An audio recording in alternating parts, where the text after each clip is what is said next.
잃어버린 38년 두 번째 시간입니다.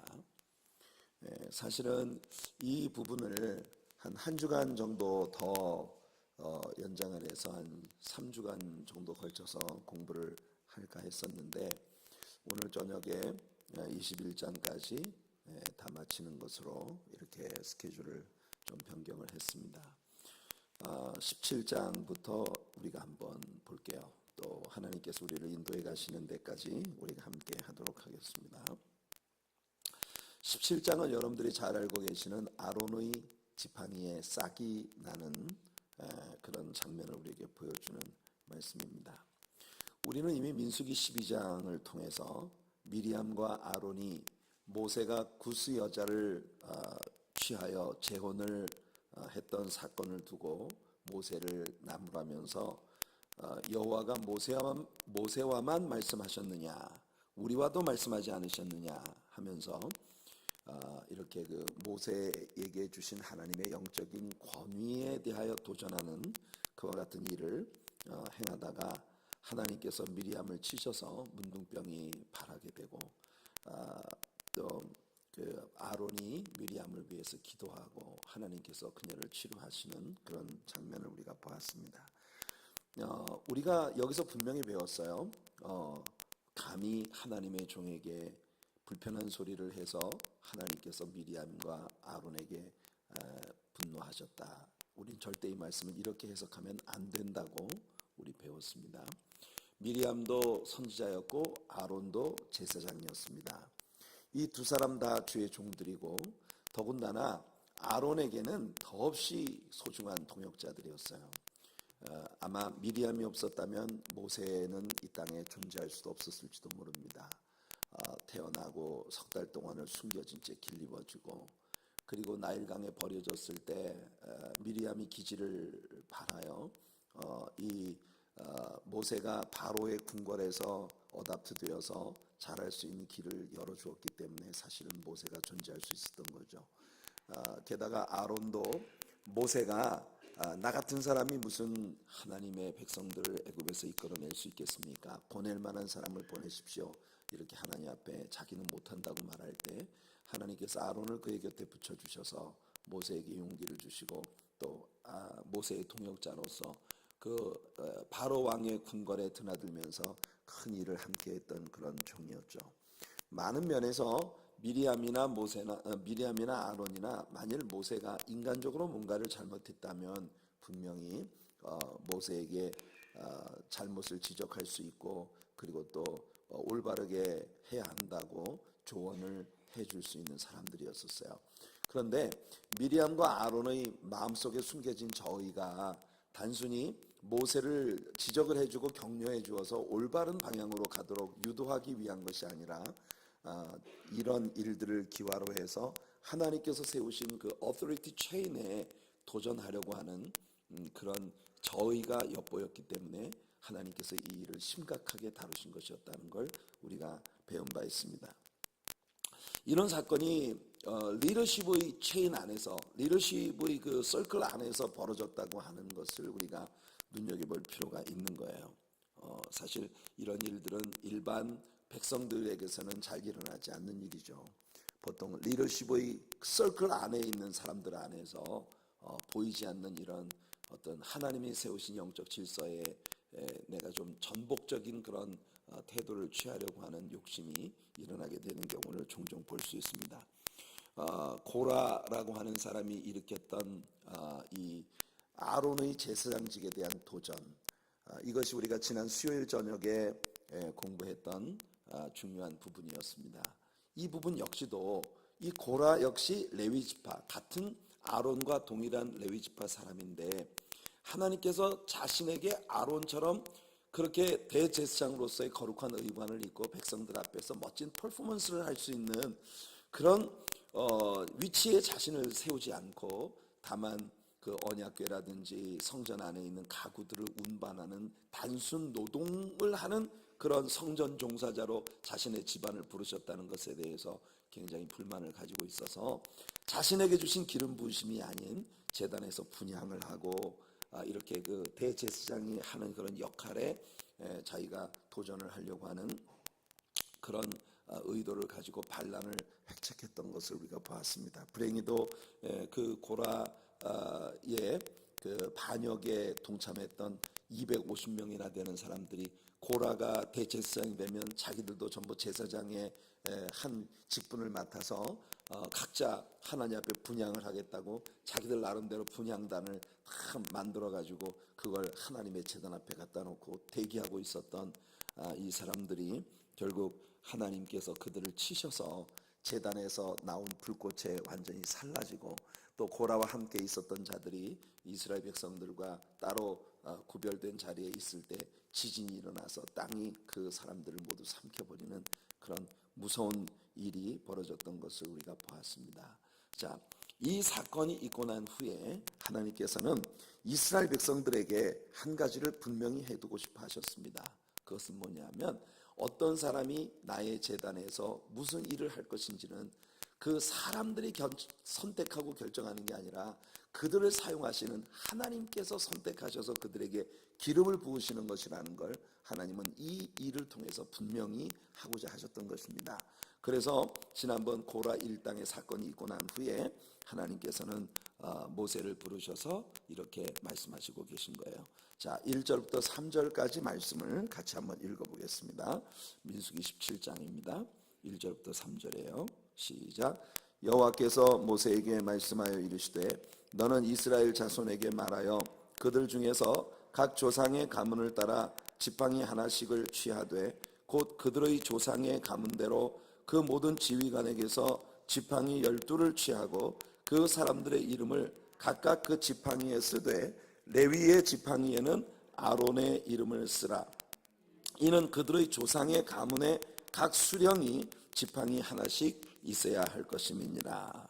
자, 하나님께서는 모세에게 지팡이 12를 만들어서 증거의 장막안 여호와 앞에 두되 각 지팡이 위에다가 각 지파의 이름을 쓰고 레위 지파의 지팡이에는 특별히 아론의 이름을 기록을 하도록 하나님이 말씀을 하십니다. 이튿날 보니까 레위 지파를 위해서 가져온 아론의 지팡이에 움이 돋고 순이 나고 꽃이 피어서 열매가 달렸습니다. 8절을 한번 읽어볼게요. 8절입니다. 시작.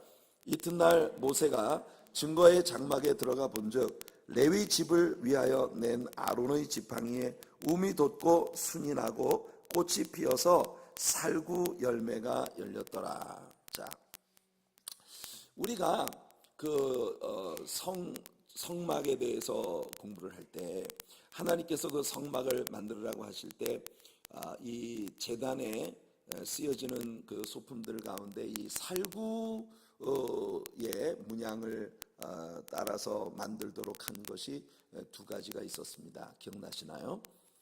첫째는 그 금향단, 향단이 아니라 뭐죠? 등대, 순금 등대에 이 기름을 담는 그 그릇이, 그러니까 그 등대의 받침이 살구꽃 문양으로 만들어지도록 하나님께서 명령을 하셨습니다. 또 다른 곳이 어디가 있었냐면은 대제사장의 의복의 밑에 살구 그 열매 문양으로 이렇게 금방울 하나 달고 그다음에 살구 하나 달고 금방울 하나 달고 살구 하나 달고, 그래서 제사장이 지성소 안에서 제사를 드릴 때 제사장이 움직일 때마다 그 벨 소리가 남으로써 이 제사장이 하나님 앞에서 예배를 드리는 그런 모습을 바깥에 있는 사람들이 그 소리를 통해 들을 수 있도록 하셨고, 또 이것은 어쩌면 제사장이 자신의 죄로 인하여 하나님의 임재 앞에 노출되었을 때 죽임을 당한다면 소리가 더 이상 나지 않으면 제사장이 죽었구나, 이 지성소 안에는 언약궤 앞에는 아무나 들어갈 수가 없기 때문에 휘장 밑으로 갈고리를 넣어서 제사장의 시체를 꺼낼 수 있는 그런 용도로도 쓰여졌다고 이렇게 알려지고 있습니다만은, 어떻든 이 살구 이야기가 나오는데요. 흥미로운 것은 여러분들이 영어 성경들을 보면 영어 성경의 대부분의 번역본들이 이것을 애프리카시라고 하지 않고 아몬드라고 번역을 하고 있는 것을 아마 여러분들이 보실 수 있을 거예요.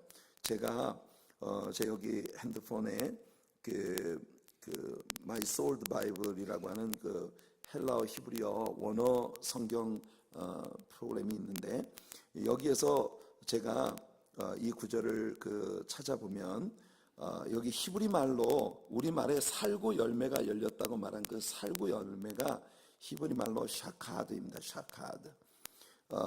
이게 이제 복수 형태가 돼서 샤카딤 이렇게 돼 있는데, 이 샤카드라고 하는 말은 분명히 아몬드를 일컫는 말입니다. 그러니까 이것은 우리말 번역에 살구라고 되어 있는데, 사실은 그 살구 열매가 아니라 아몬드 열매가 맺혔다. 아몬드와 살구가 이렇게 어떤 식물의 종에 있어서 같은 과인지는 모르겠어요. 그런데 아몬드는 그 씨를 먹는 거잖아요, 그렇죠?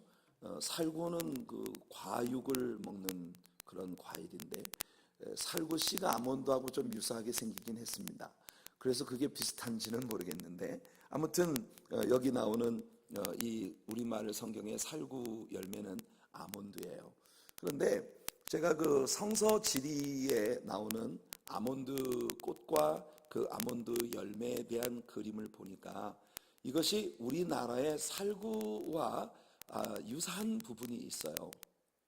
그게 뭐냐면은 봄이 되면 모든 꽃들 가운데 제일 먼저 피는 꽃 중에 하나가 바로 살구꽃입니다. 그래서 이 이스라엘에 있어서, 성지에 있어서 살구꽃이라고 하는 것은 개념이 겨울이 지나가고 이 땅에 다시 꽃이 피어나는 봄이 왔을 때 제일 먼저 피어나는 꽃으로, 이 아몬드 꽃은 항상 부활을 상징하는 그런 상징적 의미로 이제 쓰여지고 있었다고 하는 것을 볼 수 있어요.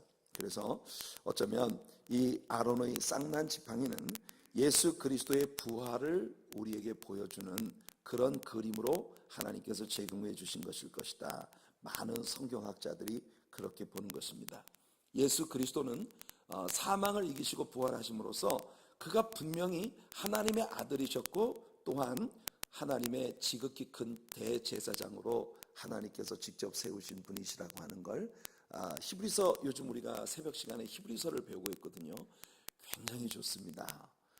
특별 새벽 기도회 때 열심히 나오셨던 분들, 요즘 우리 히브리서 공부 굉장히 재밌어요. 그러니까 새벽에 좀 나오십시오. 특별 새벽 기도회 때만 오시지 말고. 그래서 바로 그 히브리서가 우리들에게 보여주고 있는 주제가 뭐냐면은 예수 그리스도는 우리들의 지극히 크신 대제사장이시다라고 하는 것을 우리들에게 보여주는 게 히브리서의 주제입니다. 히브리서 전반부에서 히브리서 기자는 계속해서 예수 그리스도의 우월하심에 대한 이야기를 합니다. 예수 그리스도는 모든 선지자들보다 우월하신 분이세요.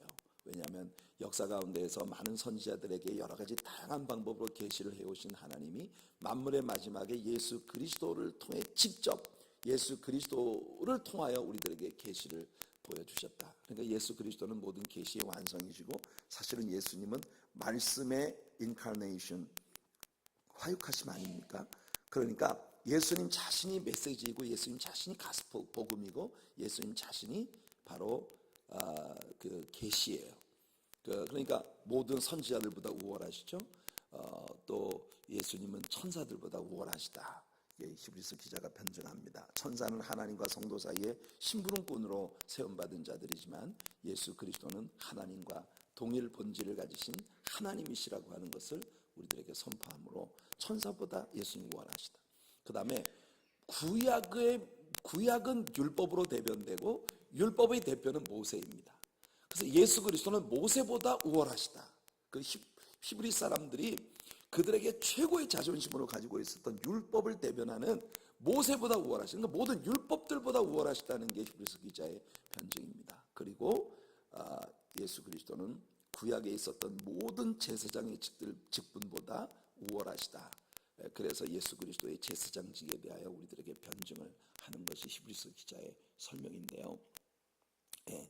여기서 히브리서 기자는 구약에 있었던 모든 제사장들은 우리와 동일한 사람이기 때문에 자기 자신들을 위해서도 속죄의 제사를 바쳐야 했지만, 예수 그리스도는 영원한 하나님이시기 때문에, 그런 죄가 없으시기 때문에 자기 자신을 위한 속죄의 제사를 드릴 필요가 없으셨다고 하는 거.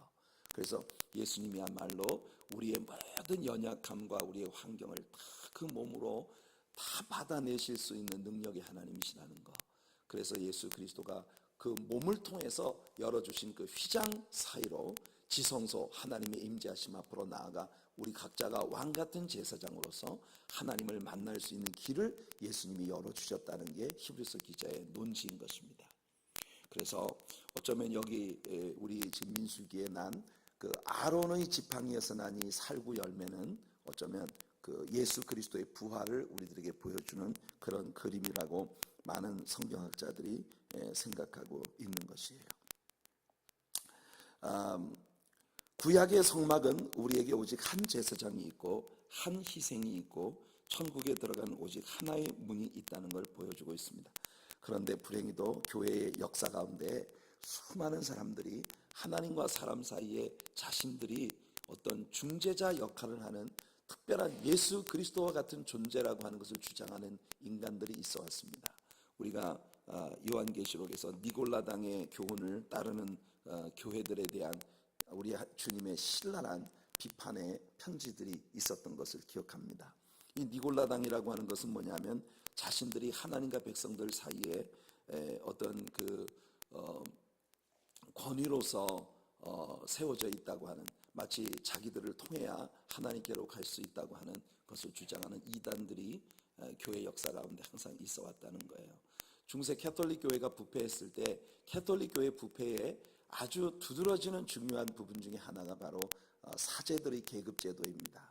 그 계급을 따라서 하나님께 좀 더 가까이 나갈 수 있는 것이라고 여기고 있었던 그 계급 제도를 하나님은 아주 싫어하셨어요. 여러분, 하나님과 우리 사이의 중보는 예수님 한 분뿐이십니다.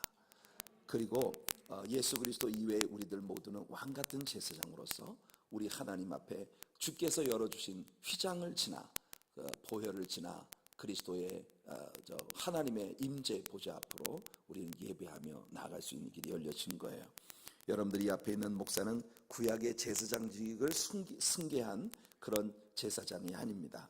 구약의 제사장은 예수 그리스도의 그림자였고, 저는 pastoral teacher, 목사와 교사로서 여러분들 모두가 얼마나 하나님 앞에서 왕같은 제사장으로서 특권을 가진 사람들인지를 말씀을 통해서 가르침으로 말미암아 여러분들 스스로가 왕같은 제사장으로서 하나님과의 정말 친밀하고 깨어있는 그런 그 의미 있는 릴레이션십 가운데 설 수 있도록 여러분들을 세워드리는 역할을 하는 사람에 불과합니다. 그러니까 하나님과 여러분 사이에 아무도 없어요. 예수님 한 분밖에 없습니다. 어쩌면 아론의 제사장직에 대하여 하나님께서 내가 이 백성들 가운데 세운 제사장은 이 아론뿐이다 라고 하는 것을 하나님이 분명히 하시는 것은 예수 그리스도 한 분만이 우리가 하나님께로 나아갈 수 있는 유일한 길이 되신다는 걸 변증하고 있는 아주 멋진 그림으로 하나님께서 우리에게 주신 것이라고 우리는 받아들여야 합니다. 히브리서 10장 10절부터 14절까지 말씀을 제가 읽어드릴게요. 이 뜻을 따라 예수 그리스도의 몸을 단번에 들이심으로 말미암아 우리가 거룩함을 얻었노라. 제사장마다 매일 서서 섬기며 자주 같은 제사를 드리되 이 제사는 언제나 죄를 없게 하지 못하거니와 오직 그리스도는 죄를 위하여 한 영원한 제사를 드리시고 하나님 우편에 앉으사 그 후에 자기 원수들을 자기 발등상이 되게 하실 때까지 기다리시나니 그가 거룩하게 된 자들을 한 번의 제사로 영원히 온전하게 하셨느니라. 할렐루야. 십자가 위에서 예수님께서 단번에 드리신 그 제사가 우리가 하나님 앞에 나아갈 모든 제사를 완성하셨다는 것이에요. 그 후에 거룩하게 함을 입은 자들, 즉 성도가 되어진 우리들은 모두 주께서 열어주신 그 휘장 사이로 하나님의 임재 가운데 나갈 자격을 얻었다는 것입니다. 여러분, 이 사실을 분명히 확증하고 왕같은 제사장처럼 사시는 여러분들 되시기를 축복합니다. 아멘. 여러분과 하나님 사이에 다른 어느 누구도 끼어들 필요가 없이 여러분들은 전부 우리 하나님 앞에 성령 충만함을 받고 하나님의 은혜의 눈을 뜨고 진리의 말씀을 분별하고 그리고 하나님 앞에 각자 왕같은 제사장으로 설 수 있는 그런 성숙한 우리 하나님 백성들이 되시기를 축복합니다. 자, 민수기 17장 12절부터 13절까지 말씀 볼게요. 12절 13절입니다. 이스라엘 자손이 모세에게 말하여 이르되 보소서 우리는 죽게 되었나이다. 망하게 되었나이다. 다 망하게 되었나이다.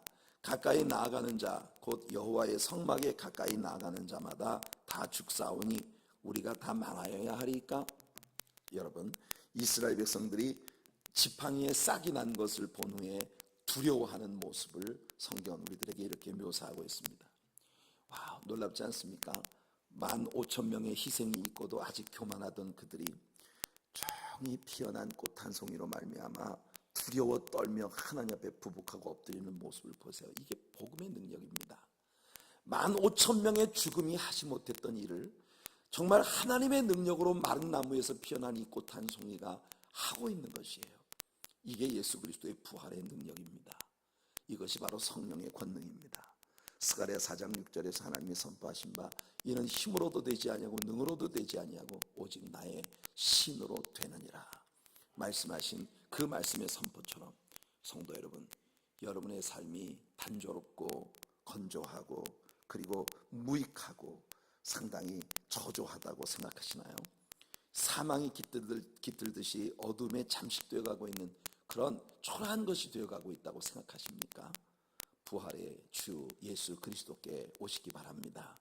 아론의 쌍난 지팡이처럼 부활하신 그리스도께서 여러분의 삶에 새로운 기쁨과 새로운 의미와 새로운 생명력을 불어넣어 주셔서 완전히 죽은 듯 보이던 마른 막대기에 꽃이 피고 열매가 맺히게 하시는 것처럼 새로운 생명의 역사가 여러분의 삶에, 여러분들의 가정에, 여러분들의 생활 속에 그리고 우리의 공동체 안에 나타나게 하시는 놀라운 역사로 나타나실 줄로 믿습니다. 오늘 그 주님을 만나는 저와 여러분들이 되기를 축복합니다. 18장으로 들어갈게요. 18장은 이스라엘 12지파가 이제 그 가나안 땅에 자리를 잡았을 때 하나님이 제사장 지방으로 선택하신 레위 지파에게 돌아가야 할 분깃에 대하여 하나님이 미리 말씀하고 계신 것을 봅니다. 하나님은 먼저 아론의 집안 또는 레위 지파 사람들이 하나님 앞에서 져야 할 책임에 대해 말씀하십니다.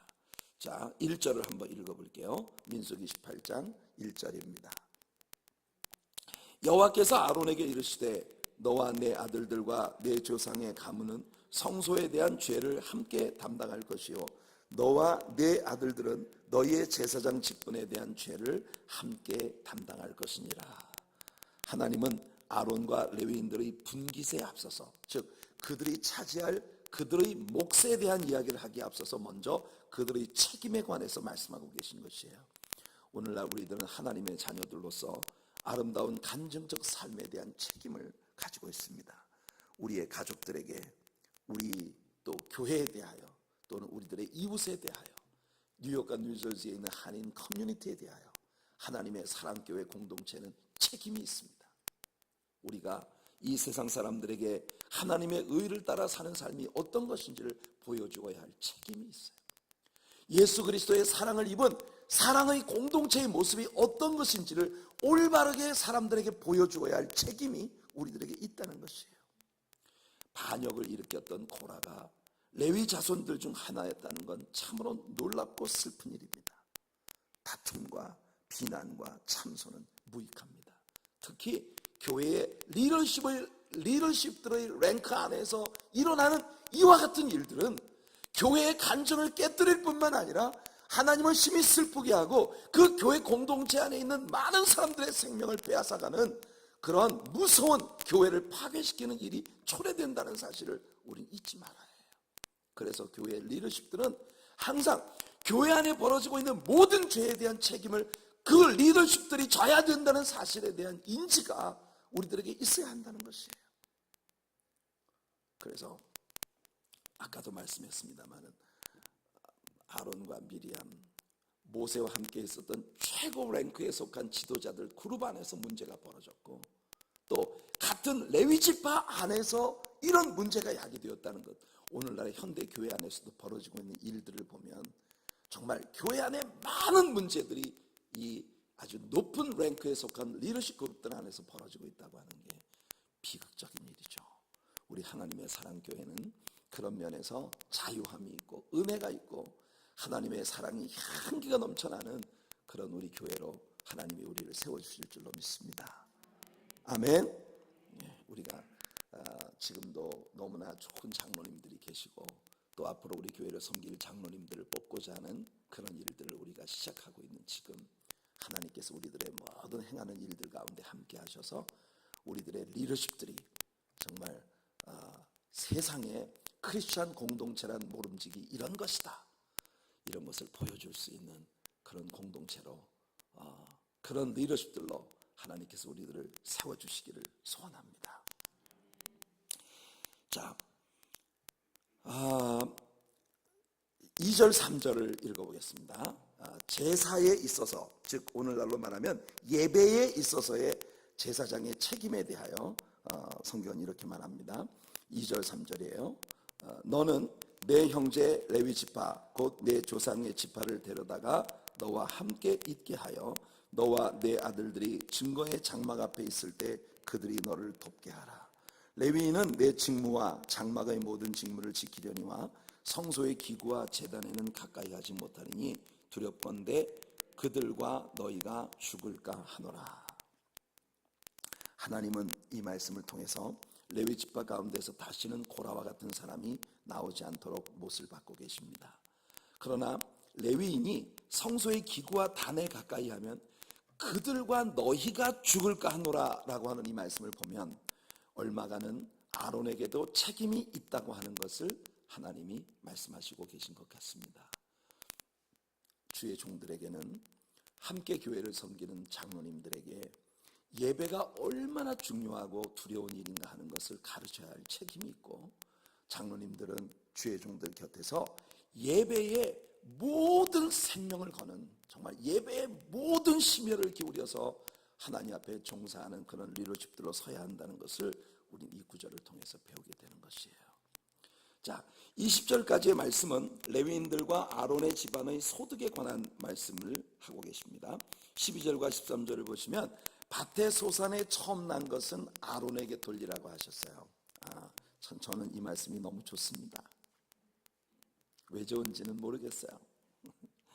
물론 제가 아론의 제사장직을 승계하고 있는 사람은 아니라고 분명히 얘기했는데, 그런데 한국에 가서 목회를 하니까 우리 성도님들 가운데는 이 말씀을 굉장히 신봉하고 계신 분들이 많더라고요.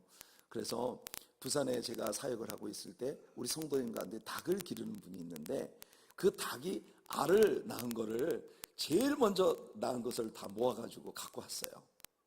이게 이건 목사님 몫이라고 이러면서 갖고 왔어요.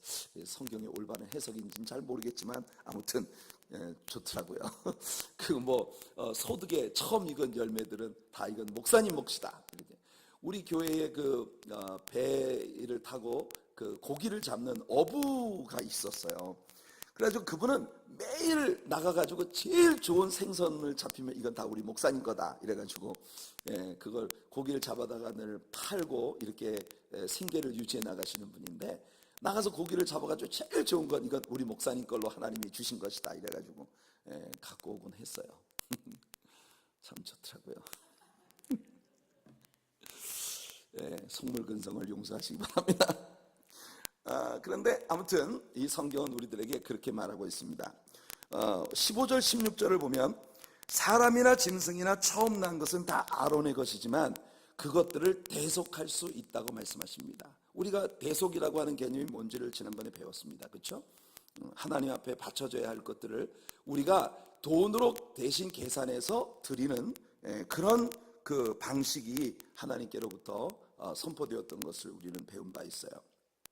그래서 예컨대 사람의 경우 첫 태생을 대속하기 위해서 사람들은 아론에게 성소의 세겔대로 은 5세겔을 주어야만 했습니다. 이런 부분을 보면 확실히 이 아론의 위치에 제가 대입될 수 있는 게 아니라는 걸 분명히 알게 됩니다. 소나 양이나 염소에 처음 난 것들은 거룩한 것이에요. 거룩하다는 것은 무슨 뜻이라고 했죠? 구별되어서 하나님께 바쳐졌다는 개념입니다. 그러니까 여러분 지난주에 그 고라 일당의 반역에 동참했던 자들이 가지고 온 그 향로에 대하여 그 반역했던 사람들은 하나님께 다 맞아 죽었는데, 그들이 성전에서 쓰겠다고 따로 구별되어진 용도로 제작한 이 향로는 거룩하다. 그건 하나님이 받으셨다는 뜻이거든요.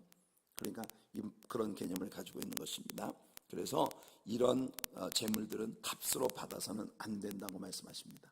그것들은 반드시 잡아서 그 피는 단에 뿌리고 그 기름을 불사름으로써 하나님께 제사하고 그 고기, 특별히 흔든 가슴과 우편 넓적다리, 요제로 하나님께 제사한 이 부위는 아론에게로 돌리라고 말씀하고 계십니다. 이 10절은 하나님의 종들이 누리는 가장 아름다운 축복을 정리하고 있는 부분이라고 생각해요. 20절 한번 같이 읽어볼게요. 시작. 여호와께서 또 아론에게 이르시되 너는 이스라엘 자손의 땅에 기업도 없겠고 그들 중에 아무 분깃도 없을 것이나 내가 이스라엘 자손 중에 내 분깃이요 내 기업이니라. 아멘. 할렐루야. 여러분들, 우리는 레위 지파가 이제 가나안 땅에 들어갔을 때 레위 지파에게는 아무런 땅도 분배되지 않는다는 걸 보게 될 것입니다. 하지만 레위 지파 사람들이 생존하는 데 있어서 걱정을 하지 않도록 하나님께서 시스템을 만드신 거예요. 그게 뭐냐면은 모든 이스라엘 백성들의 11조로 레위 지파 사람들이 생계를 유지할 수 있도록 그렇게 만드신 것입니다. 이스라엘이라고 하는 나라는 신정국가입니다. 신정국가로서 하나님이 통치하는 민족으로서의 그 위치를 계속 지켜나갈 수 있기 위해서는 하나님의 대리인으로서 이스라엘 백성들을 섬기는 주의 종들이 필요했던 것이에요. 그 주의 종들을 살게 하기 위하여 하나님이 정하신 것이 바로 이스라엘 백성들에게 일종의 텍세이션의 개념으로 세금을 내는 그런 개념으로 11조를 바치게 함으로써 이 이스라엘 국가를 거룩한 하나님의 백성으로서 유지할 수 있도록 그렇게 하나님이 시스템을 만드신 거예요. 그래서 이스라엘 백성들에게는 11조가 일종의 그들의 국가를 하나님이 통치하시는 신정 통치 국가로서 유지하는 것을 위한 일종의 세금의 개념을 가지고 있었던 것이에요. 그래서 21절부터 32절까지 나오는 그 내용을 보시게 되면 이렇게 요약할 수 있습니다. 이스라엘의 모든 백성들은 하나님께 11조를 바쳐야 했습니다. 그 11조를 전부 모은 것 가운데 11조, 그러니까 이스라엘 모든 백성이 바친 11조 가운데 11조는 아론의 가문에 속한 사람들에게 돌아가는 몫이에요. 그리고 나머지 모든 이스라엘 백성들의 11조 가운데 10분의 9는 나머지 아론의 가문을 제외한 레위 지파 성전 종사자들에게로 돌아가는 몫으로 그렇게 구별이 되어져 있었던 것이에요. 오늘날은 사람들이 11조를, 오늘날의 교회가 11조를 하는 것이 성경적이냐 그렇지 않느냐 하는 것에 대한 많은 논쟁들이 있습니다. 그러나 여러분, 저는 그렇게 생각해요. 교회가 하나님이 통치하시는 하나님의 나라입니다. 하나님의 나라가 하나님의 거룩한 주님이 통치하시는 나라로서 유지되기 위하여 교회가 재정적 필요를 가지고 있습니다. 교회가 재정적 필요를 가지고 있다는 것에 대해서 인지하지 못하는 사람은 정말 미성숙한 거예요. 교회는 무슨 하늘에서 뚝 떨어지는 형이상학적인 그런 어떤 재원을 통해 운영되는 것이 아닙니다. 교회는 그 교회의 구성원이 되어지는 멤버십들이 하나님 앞에 올려드리는 헌금을 통해서 운영이 되어집니다. 여러분들이 하나님 앞에 드리는 헌금의 일부가 목회자를 위한 사례비로 들어가서 목회자가 성전에 종사하는 일에 전념할 수 있도록 하는 것도 분명히 교회가 이 땅에 유지되기 위한 하나의 시스템이에요. 그리고 성전을 유지하기 위한 계속되는 어떤 건축적인 그런 비용들이나 또는 교회를 유지하기 위한 다양한 비용들, 이런 필요가 분명히 존재하기 때문에 교회가 하나님의 국가로서 존재하기 위하여 가장 건강한 것은 정말 하나님 앞에 헌신되어진 성도님들이 11조를 드림으로써 그 11조를 통해서 교회가 건강하게 그 시스템을 유지할 수 있게 나가는 것이 저는 성경적이고 올바른 관념이라고 확실히 믿습니다. 여러분들이 여러분 자신이 하나님의 것이라고 믿으신다면 하나님의 통치하시는 나라, 교회의 운영과 존재를 위하여 하나님 앞에 11조를 드리는 것을 여러분들이 절대로 아끼지 않으시는 우리 성도님들 되시기를 바랍니다. 그런 개념에서 11조 생활을 건강하게 할 때 하나님께서 물질적인 부분에 대한 모든 것들을 책임져 주시겠다고 하는 약속은 전 분명히 아직도 유효하다고 믿습니다. 다만 한 가지 이런 케이스들이 있을 수가 있어요. 교회 성도님들이 굉장히 많은 메머드 교회의 경우, 그 성도님들이 가지고 오는 11조가 너무너무 그 액수가 많아서 그 11조 성도님들이 올려드리는 그 헌금을 가지고 교회가 엉뚱한데, 정말 하나님의 영광을 돌려드리는 기본적인 교회를 유지해 나가는 그 일 이외에 엉뚱한 대로 유출되어지고 유용되어지는 이런 부정한 일들이 오늘날의 현대 교회에 굉장히 많은 상처를 안겨주고 있다는 부분에 대해서는 우리들 모두가 깨어나야 합니다. 성도님들이 드려주는 헌금이 정말 건강하게 교회를 유지하고 이 땅에서 주님의 복음을 선포하는 일들을 위해서 건강하게 쓰여지고, 그것이 우리 성도님들 모두에게 공감되어질 수 있다면 우리 성도님들이 최선을 다해서 하나님 앞에 물질을 드리는 일은 하나님께 큰 기쁨이 될 뿐 아니라 성도님들의 축복된 삶에 큰 믿음의 씨앗이 될 수 있다는 사실을 저는 분명히 믿습니다. 우리 교회 같은 경우는 우리 교회 성도님들이 숫자가 많아서 재정이 너무 넘쳐서 그 재정이 딴 데 쓰여질 위험성이 있는, 아직 그 자리에 들어가지 않았어요. 그렇기 때문에 우리 성도님들은 지금 정말 있는 힘을 다해서 하나님 앞에 주님을 향한 나의 사랑을 물질로 표현하는 그런 일들이 아주 절대적으로 필요한 스테이지 위에 아직 있습니다. 우리는. 아멘. 여러분, 교회가 하나님의 왕국으로서 이 땅에 주님의 피 묻은 복음을 땅끝까지 실어 나르는 일들을 위해 필요로 하는 그 모든 것들을 넉넉히 채울 수 있는 물질적인 축복이 우리 하나님의 사랑교회 모든 성도님들의 삶에 있게 되기를 예수님의 이름으로 축원해 드립니다. 자, 19장으로 들어갈게요.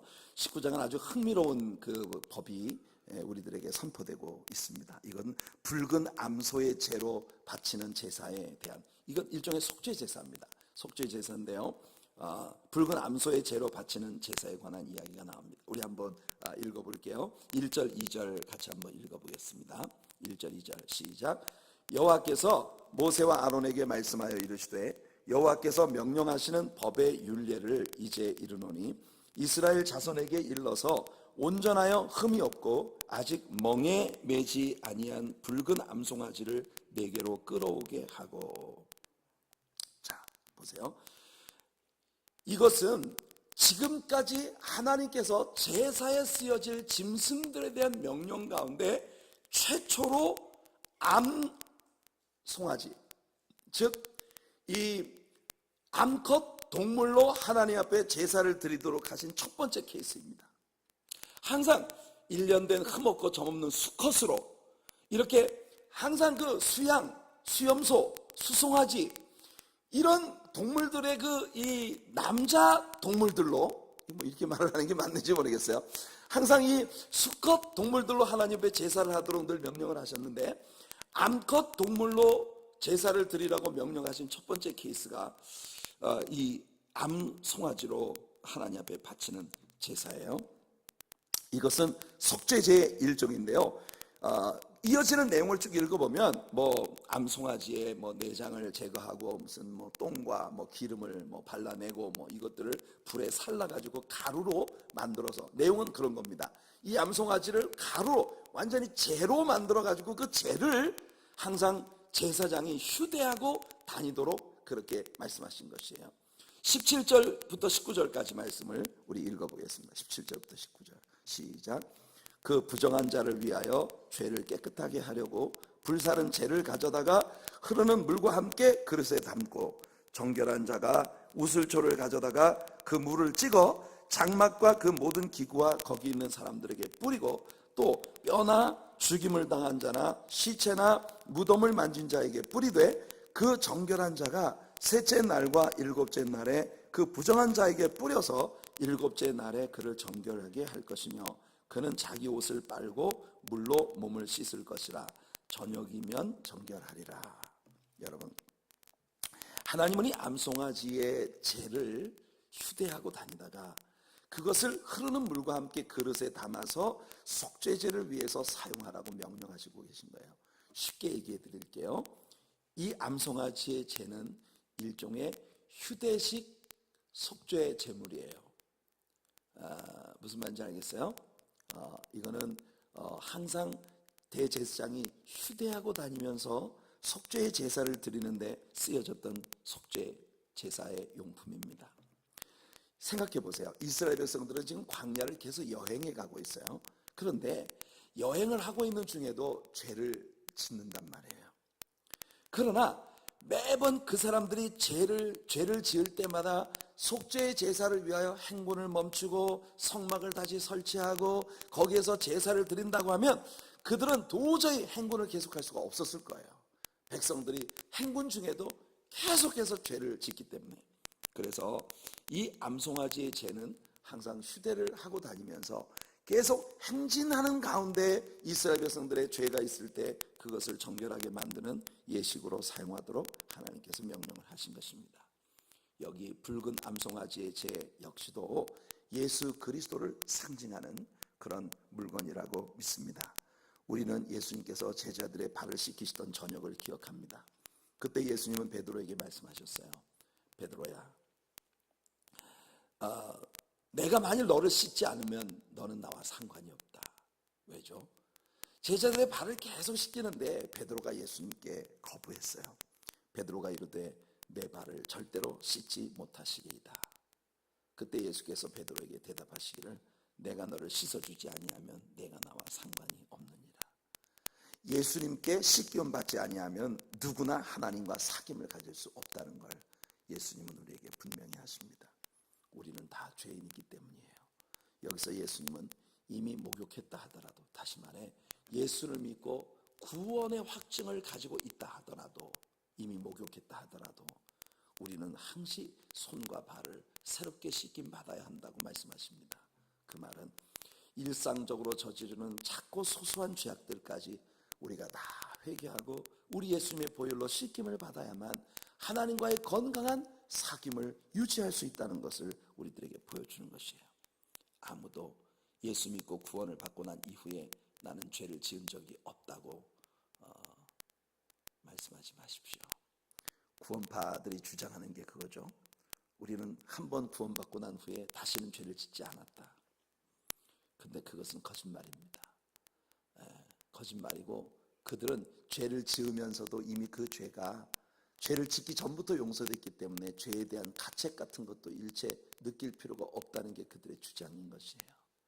유병헌이라는 사람이 경영하는 회사가 그렇게 많은 사람들의 목숨을 빼앗아가고도 눈 하나 깜짝하지 않을 수 있는 이유가 뭔지 압니까? 바로 죄에 대한 가책이 그들에게 전혀 없기 때문이에요. 여러분, 참 두려운 일입니다.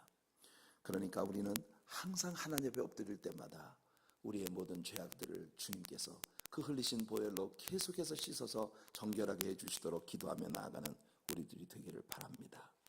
내가 죄를 지었습니다. 그렇게 주님 앞에 고백할 때 즉시 흐르는 물을 그릇에 담아 이 죄와 섞어서 그에게 뿌려줌으로써 그의 죄를 정결하게 될 수 있는 시스템을 하나님이 허락해 주신 것이에요. 십자가에 달려서 예수 고난 보셨네. 나를 정케 하기는 예수의 피밖에 없네. 여러분, 그리스도의 보혈의 피로 날마다 씻김받는 우리들이 될 수 있습니다. 요한일서 1장 9절은 우리에게 선포합니다.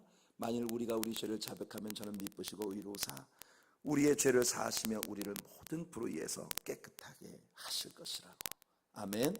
오늘 밤도 우리들의 생각과 입술과 마음으로 범죄한 모든 것들을 주님 앞에 용서함 받는 축복된 저녁, 그런 예배로 하나님께서 우리들의 예배를 주신 줄로 믿습니다. 20장입니다. 20장은 무리바의 반석을 2번 치는 모세의 실수의 장면을 담고 있는 챕터입니다. 자, 또다시 이스라엘 백성들의 불평과 원망이 나옵니다. 참 이스라엘 사람들은 불평이 정말 마르지 않는 샘물 같은 백성들이었던 것 같아요. 지난 주일 아침에 얘기했습니다만 놀부는 5장 7부였다는데 심장 옆에 심술보가 하나 더 붙어서 5장 7부라는데 이 이스라엘 백성들은요 불평보가 하나 더 붙어서 5장 7부예요. 틀림없이 그랬을 것 같아요. 정말 마르지 않는 샘물처럼 끊임없이 나오는 그 불평과 원망. 자, 19장으로부터 20장 사이에 바로 지난 주일 아침 설교에서 제가 얘기한 것처럼 약 37년 혹은 38년 정도의 시간이 흐른 거예요. 그런데 아직도 이스라엘 백성들은 가데스 바네아에 있고 계속해서 불평을 합니다. 여러분 어떻게 생각하세요? 참 좀 한심해 보이지 않습니까? 오늘 크리스천으로 세상을 살아가는 우리들의 모습이 이렇게 한심해서는 안 되죠. 가데스 바네아에서 이제 그만 좀 떠납시다. 아멘. 이젠 좀 가데스 바네아 이 지긋지긋하지 않습니까? 전혀 영적 성장이 없이 늘 똑같은 자리에서 불평하고 원망하고 얻어 터지고 또 잘못했다고 하고 또 복받는 듯 하다가 또 미끄러지고 이런 삶이 끝없이 반복되는 것 같은 나의 이 유치찬란한 육신적인 이 카널 크리스천 라이프에서 이젠 우리가 좀 떠나야 되지 않겠습니까? 떠날 수 있는 우리가 되기를 바랍니다. 자, 1절 한번 읽어볼게요. 20장 1절입니다. 시작. 첫째 달에 이스라엘 자손 곧 온 회중이 신광야에 이르러 백성이 가데스에 이르더니 미리암이 거기서 죽음에 거기에 장사되니라. 보세요. 그 가데스 이렇게 말하고 싶어요. 그놈의 가데스. 정말 이 끔찍한 가데스 바네아에서 가나안 땅을 정복할 수 있었던 그 기회를 놓친 이후로 그 40년의 남은 시간들을 계속해서 떠났다가는 거기 돌아오고 떠났다가는 거기 돌아오고 이 가데스 바네아를 벗어나지를 못하고 있는 이스라엘 모습을 봐요. 그러면서 우리는 여기서 이스라엘의 아주 주목할 만한 중요한 지도자 중에 한 명이었던 미리암이 드디어 죽는 모습이 봅니다. 1절이 얼마나 심플하게 미리암의 죽음에 대해 얘기하고 있습니까? 미리암이 거기서 죽음에 거기에 장사되니라. 끝. 그녀의 죽음에 대해 우리가 가지고 있는 기록의 전부가 바로 이 짧은 한 절도 안 되는 이 짧은 구절이 전부입니다. 애도 기간도 없었고 헌화하는 무리들의 행렬도 없었습니다. Miriam died there and was buried there. That's it. 그냥 죽었어요. 그래서 거기 묻혔어요. 그게 끝이에요. 어떻게 보면 우리들의 인생이라는 게 이런 거 아니겠습니까? 여러분, 우리에게 남아있는 인생이 얼마나 될까요? 과연 우리에게 남아있는 그 짧은 인생이 말입니다. 그렇게 누군가를 끊임없이 미워하고 원망하고 다투고 싸우고 나를 바싹 세워서 좀 나를 좀 우쭐대고 싶은 그런 마음들 이런 것들로 사람들의 공동체를 복잡하게 하면서 많은 사람들의 마음을 아프게 상처 입히고 이렇게 살아갈 만큼 우리들이 이 땅에서 살아갈 날이 그렇게 대단한 것일까요? 저는 그렇게 생각이 되지 않아요. 어제 제가 학교에서 공부를 한참 하고 있는데 말입니다. 제 며느리가 우리 손주 녀석 사진을 보내왔어요. 카톡으로. 나 한참 공부하고 있는데 그래가지고 제가 물론 전화는 이제 완전히 무음을 해놓고 있기 때문에 소리는 나지 않았지만 카톡에 이렇게 스크린이 딱 뜨면서 보니까 우리 손주 사진을 찍어서 보는데 이 녀석이요 어떤 호수에 앉아가지고 낚시를 하고 있는 거예요. 그런데 그 애 장난감 낚싯대인데 아주 심각하게 낚싯대를 들이우고 쪼그리고 앉아가지고 뭔가 고기가 물기를 기다리고 있는 것처럼 그거 앉아있는데 그 모습이 어찌나 애처로운지 공부를 하다 말고 뿜었잖아요. 교수님이 깜짝 놀래가지고 왜 그러십니까? 제가 사진을 보여줬어요. 와 진짜. 근데 그거 이제 지난 4월 3일이 2돌을 지났거든요. 이제 막 2돌 지난 녀석이 그 호수 위에 낚싯대를 들이우고 심각한 표정으로 앉아있는 그 모습이 앞으로 네가 살아갈 날이 얼마나 제가 그 녀석 사진을 보면서 제가 그런 생각을 했어요. 나에게 남은 날들은 얼마나 될까? Oh Lord, you know the number of my days. 진짜 나의 남아있는 날들을 넘버링 할 수 있는 분은 우리 주님뿐이에요. I want to live my life for you. 남아있는 나의 모든 생애의 날들을 오직 주님을 위해 살고 싶습니다. 살 날이 그렇게 많이 남아있지 않은 것 같은 우리에게 남아있는 날들, 여러분 사랑으로 채웁시다. 우리의 공동체 안에서 늘 행복한 웃음이 울타리를 넘는 그런 공동체를 만드는 일로 우리 남아있는 삶을 좀 채워봅시다. 늘 우리와 함께 있을 것 같다가 호련히 우리 곁을 떠나는 형제들을 보지 않습니까? 우리에게 남아있는 모든 날들을 주님의 영광을 위해 채울 수 있는 우리들이 될 수 있기를 바랍니다.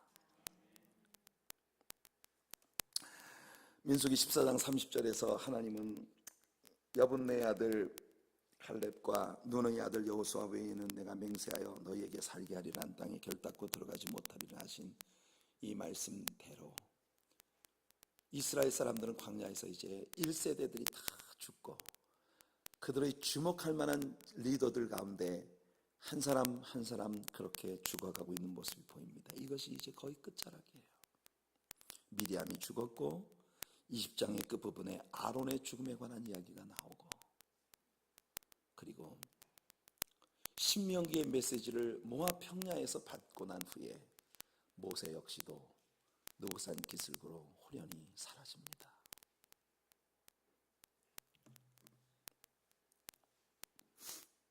자, 이 챕터에서 우리가 한 가지 놓치지 말아야 되는 것은 뭐냐 하면 그들이 다시 가데스에 돌아왔는데 또 다시 무리바의 반석 앞에 그들이 서 있습니다. 40년 전에 그들이 하나님을 원망했던 그 자리에서 똑같은 이유로 똑같은 방법으로 똑같이 그렇게 하나님을 원망하고 불평하고 모세를 죽이겠다고 달려듭니다. 정말 온유함이 지면에 있는 모든 사람보다 승했다고 하는 모세가 드디어 이 시점에서 폭발하고 맙니다. 저는 참 모세의 인생을 보면 이런 삶이 정말 축복된 삶이었다고 말할 수 있을까 그런 생각을 좀 해봐요. 처음 40년은 바로의 궁궐에서 호식하는 듯 했지만 그 백성들 동족을 위한 무거운 사명감으로 어깨가 짓눌리는 그런 준비 기간을 보내고 이제 때가 왔다고 생각해서 일을 한 것이 그만 잘못되어져서 그 다음 40년은 아주 처절하게 모든 걸 내려놓는 광야 생활로 40년을 보내고, 그리고 드디어 마지막 40년 하나님께 쓰임받았다고 했는데 솔직히 말합시다. 하나님께 쓰임받는 40년 기간은 전부 무슨 기간입니까? 참 정말 이스라엘 백성들한테 광야에서 수없이 시달린 시간이 40년이에요. 툭하면 달려들어 멱살 잡고 툭하면 돌로 치고 툭하면 죽이자고 하고 툭하면 이 사람 죽여버리고 새로운 지도자 뽑아가지고 돌아가자고 하는 그 300만의 무리들 안에서 오직 하나님 한 분만을 바라보며 하나님의 명령을 따라 그 그룹을 이끌어가는 고독한 지도자의 모습이었습니다. 그게 모세의 120년이에요. 그런데 우리는 분명히 모세가 축복된 사람이라는 걸 압니다. 여러분, 인생이라는 건 그런 거 아닐까요? 참 모세는 불쌍하죠. 그렇게 끝까지 참아오던 그 모세의 분노가 드디어 이 시점에서 터진 겁니다. 민수기 20장 12절 13절 한번 읽어볼게요. 12절 13절 읽어보겠습니다. 시작. 여호와께서 모세와 아론에게 이르시되 너희가 나를 믿지 아니하고 이스라엘 자손의 목전에서 내 거룩함을 나타내지 아니한 거로 너희는 이 회중을 내가 그들에게 준 땅으로 인도하여 드리지 못하리라 하시니라. 이스라엘 자손이 여호와와 다투었으므로 이를 무리라 하니라. 여호와께서 그들 중에서 그 거룩함을 나타내셨더라. 참 정말 무서운 말씀이에요. 40년 동안을 참아왔는데 폭발해가지고 이 패역한 백성들아, 내가 너희를 얼마나 참으랴. 내가 이 반석을 쳐서 우리가 물을 내어서 너희들을 마시게 하랴. 우리가 40년 동안 억눌려 왔었던 그 억울함이 한꺼번에 폭발했을 때 이 사람이 모세인가 싶을 정도로 쏟아진 그런 분노의 말 한마디, 그것을 통해 하나님은 모세에게 너도 가나안 땅에 들어갈 수 없다고 선포하시고 마는 것입니다. 그런데요, 우리는 하나님의 의중을 알아야 합니다. 하나님께서 모세에게 그렇게 하실 만큼 서운하셨던 게 뭔지 아십니까? 딱 한 가지예요. 너는 이스라엘 백성들 앞에 나의 거룩함을 나타내지 못했다는 겁니다. 여러분, 이게 얼마나 무거운 책임인지 아십니까? 하나님의 사랑교회는요, 뉴욕과 뉴저지에 있는 한인 커뮤니티 안에 하나님의 거룩하심을 나타내야 할 책임이 있습니다. 아멘. 우리 이것 한 가지만 생각합시다. 이것 한 가지만 생각합시다. 세상 모든 사람들은 우리가 전하는 말을 듣고 싶어 하지 않습니다. 우리의 삶을 통해 우리가 믿는 하나님이 어떤 분인지를 보고 싶어 하죠. 세상 모든 사람들에게 하나님이 누구신지를 보여주는데 성공하는 우리 교회가 될 수 있다면 우리 교회는 하나님의 큰 축복 가운데 있게 될 거예요. 하나님이 모세에게서 그렇게 서운해 하셨던 게 바로 그겁니다. 얼마나 정말 정성을 들여서 이 40년 동안 모세를 이끌어 오셨는데 단 한 번 터지는 분노를 누르지 못하고 화를 낸 것이 하나님의 거룩함을 백성들에게 보여주는데 실패했다는 것으로. 자, 그리고 민수기 20장 14절부터 21절까지 나오는 말씀은 모세가 이제 편의상 에돔 땅을 지나가야 되는 그런 상황이 됐는데, 에돔은 에서의 후손들 아닙니까? 그죠? 이르마이트 에서의 후손들인데 그 에돔 족속들에게 우리가 당신들의 땅을 좀 지나가고 싶다, 절대로 밭에 들어가서 수박을 서리해 먹는다든지 이런 짓은 절대로 하지 않고 대로로만 우리가 조용히 통과할 테니 우리에게 허락을 해달라고 메시지를 보냅니다. 그러나 에돔 족속에 거절을 당합니다. 그러니까 이 시점에서 이 부분도 약간 의아해요. 모세가 왜 이렇게 하지?